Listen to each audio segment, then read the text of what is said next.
You're lying in bed right now, or maybe you will be tonight. The room is cool, maybe 18 degrees C, because at some point you Googled the perfect sleep temperature and your thermostat has obeyed ever since.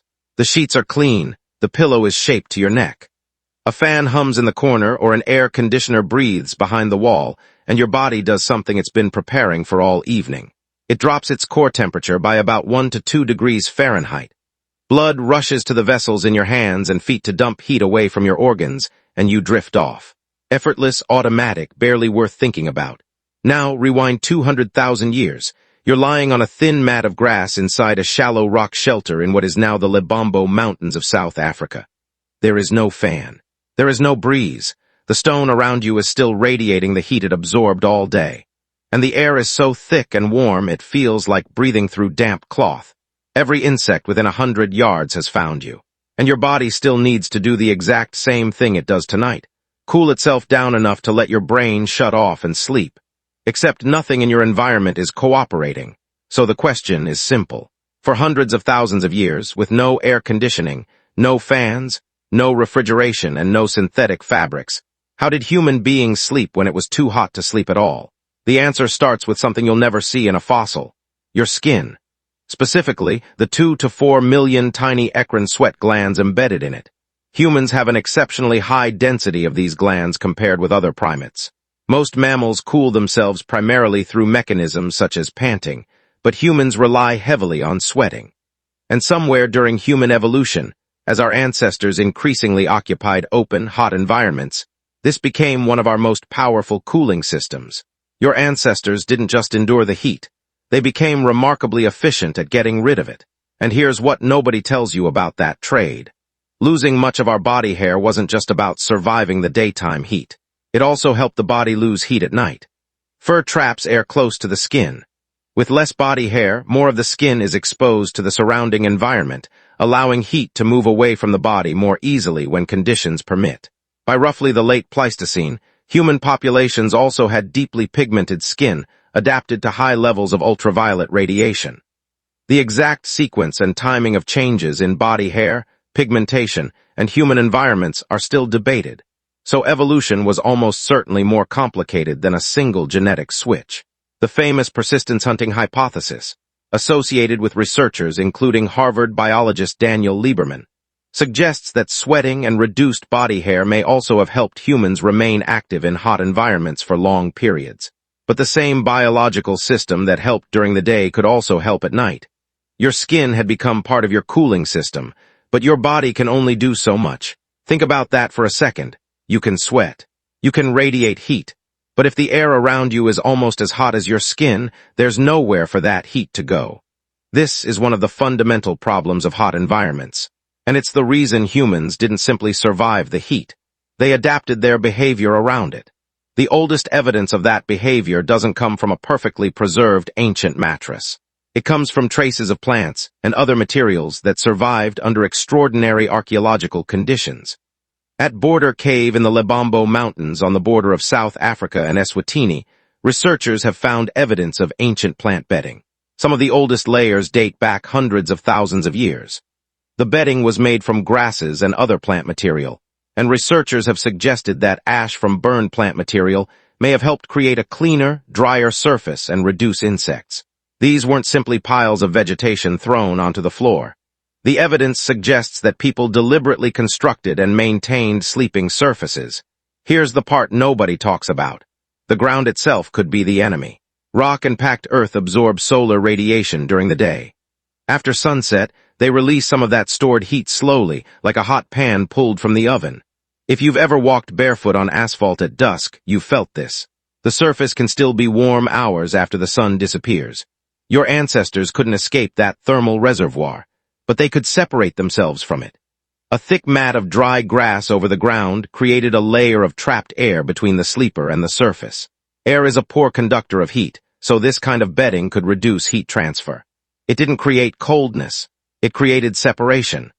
Hundreds of thousands of years ago, in a rock shelter in southern Africa, someone figured out that the surface beneath your body could be engineered. We don't know their name, we never will. But they were solving a problem that still exists in your bedroom today. Even with bedding, even with relatively hairless, sweat-efficient skin, the heat could still win on the worst nights. And that's when your ancestors had another powerful cooling technology: time itself. A 2015 study led by anthropologist Gandhi Yetish and colleagues examined sleep patterns among several contemporary hunter-gatherer groups living without modern climate control, including the Hadza of Tanzania, the San of Namibia, and the Tsimane of Bolivia. What they found challenged the assumption that people naturally sleep from sunset to sunrise. Across the groups studied, sleep duration averaged around 6 hours or slightly more, although there was considerable individual variation. And sleep onset did not simply follow darkness. Temperature appeared to matter. People tended to fall asleep as environmental temperatures declined and often woke around the coldest part of the night. They weren't necessarily sleeping through the entire dark period. They were sleeping through the part of the night when the environment made sleep easier. In warmer conditions, sleep could begin later. The body was essentially waiting for the environment to cooperate. When the temperature finally dropped enough for the body to lose heat more efficiently, sleep became easier. Here's what doesn't make sense until you think about it. If you're sleeping less on the hottest nights, doesn't that create a problem? You still need rest. You still need the memory consolidation and neural processes associated with sleep. So how did people deal with disrupted nights? One possibility is that human sleep has always been more flexible than modern schedules make it seem. The idea of a universal ancient pattern of 2 4-hour sleeps separated by a long period of wakefulness is often repeated, but the evidence for it is more complicated than that claim suggests. Historian Roger Eckerch has documented hundreds of historical references to a first sleep and second sleep in pre-industrial societies. But these records come mainly from relatively recent historical periods, not from the deep prehistoric past. So we can't confidently say that humans 200,000 years ago routinely followed the exact same segmented sleep pattern. What we can say is that human sleep has always been influenced by environment, culture, light, temperature, social behavior, and individual biology. And in a hot climate, a broken night could sometimes be easier to tolerate than trying to force continuous sleep through uncomfortable conditions. But ancient humans didn't face the night alone. In small groups, people naturally differ in when they become sleepy and when they wake. Some prefer earlier schedules, others stay awake later. Age also affects sleep timing. That creates something fascinating. A group doesn't necessarily become completely unconscious at the same moment. Research on the Hadza has found substantial variation in sleep and wake timing, meaning that at many points during the night, some people were awake while others were asleep. The result is a constantly changing pattern of alertness. Researchers have proposed that this variation may have provided a form of social protection.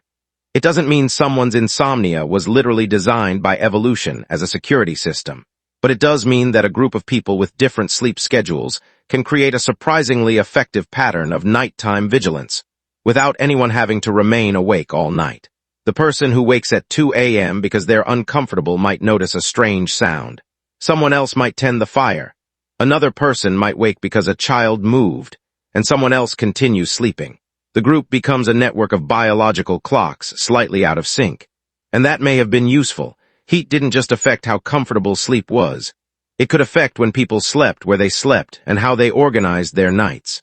As human societies became more complex, architecture began answering the same problem.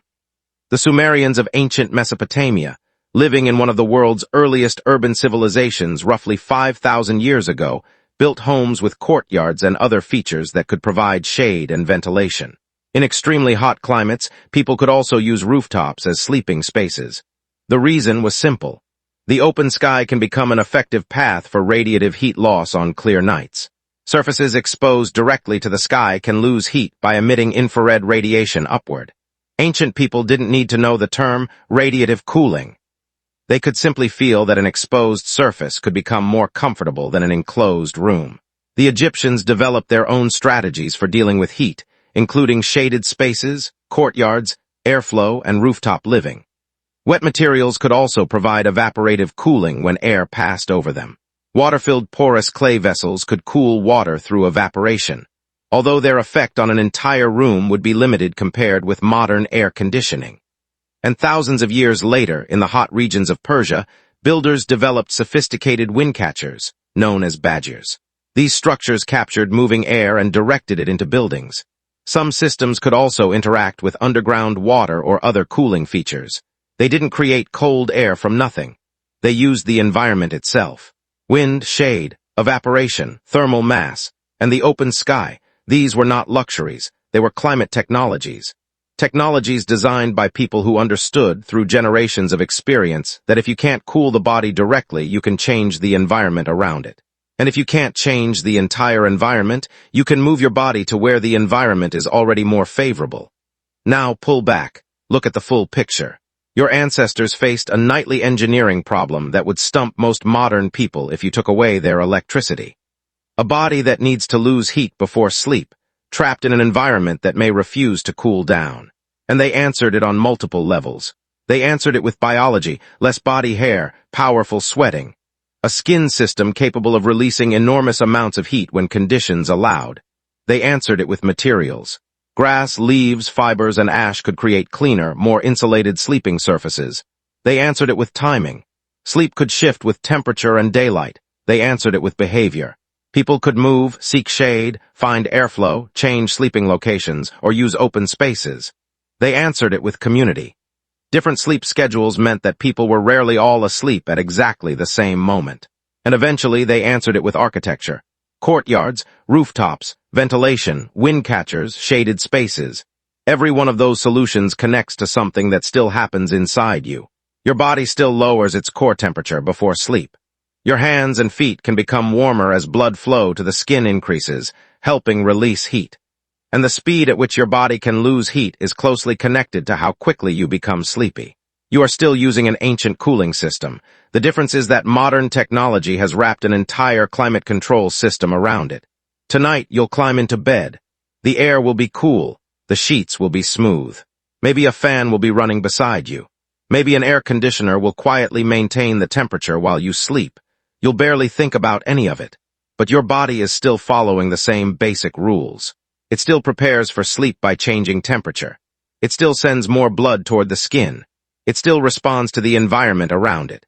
And when the conditions are wrong, you still toss and turn, uncover your feet, move toward the cooler side of the pillow, or wake briefly in the middle of the night. Those behaviors aren't ancient memories in any literal sense. But they are expressions of a biological system shaped in a world where temperature could not simply be adjusted with a button. For hundreds of thousands of years, humans had to negotiate with the night. They couldn't command it to become cooler.